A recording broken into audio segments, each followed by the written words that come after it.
کچے کے علاقوں میں رہائش پذیر ہزاروں افراد گھر زمینیں مویشی اور زندگی کے جمع کنجی پانی بہا کر لے گیا۔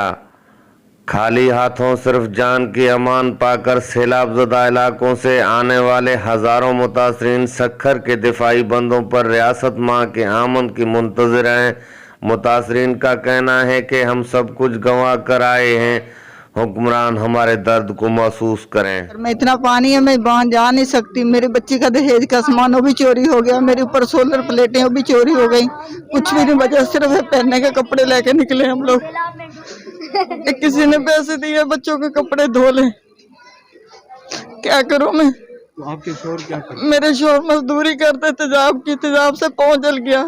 بیٹھے اللہ کچھ نہیں، راشن دے کچھ بھی نہیں ہے، بچے کہاں گھر میں پانی بہت آ گیا، ہم بہت پریشان ہیں بیٹا، بھی نہیں ملا، ہم راشن بھی نہیں ملا بچے۔ ٹینٹس، کھانے، راشن، صحت کے سہولیات سمیت تمام بنیادی اشیاء ضرورت سے محروم قسم پرسی کی تصویر بنے ہوئے سیلاب زدگان کا سوال ہے کہ وہ وزیر اعلیٰ سندھ کے نظروں سے اوجھل کیوں ہیں۔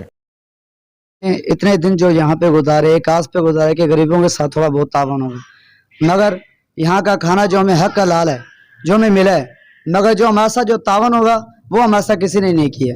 جو ہمارے مین ٹارگٹ تھا جس میں ہمارے بچے محفوظ رہتے، ٹھیک ہے سر، جو ہمارے چھتوں میں پانی آ گیا، جو ہمارے گھروں میں پانی آیا، اس کے لیے ہمارے ساتھ کسی نے تعاون نہیں کیا۔ متاثرین کے گھر آبائی گاؤں ہی نہیں بلکہ ہزاروں حسرت ارمان خواب بھی زیر آب آ گئے ہیں۔ متاثرین کے تمام عمر کی کمائی ان کے آنکھوں کے سامنے ڈوبتی رہی، وہ بے بس ہو کر اپنے تباہی کا منظر دیکھتے رہے۔ سندھ کو سیلاب اور بارشوں سے زیادہ حکومتی اداروں کے نالی نے ڈبایا ہے، جو کہ تاحال متاثرین کو 3 وقت کا کھانا تک فراہم کرنے میں ناکام ہے۔ ضرورت اس امر کی ہے کہ حکومت سندھ تمام سیلاب متاثرین کو مکمل امداد اور بحالی کے لیے فوری طور اقدامات کرے۔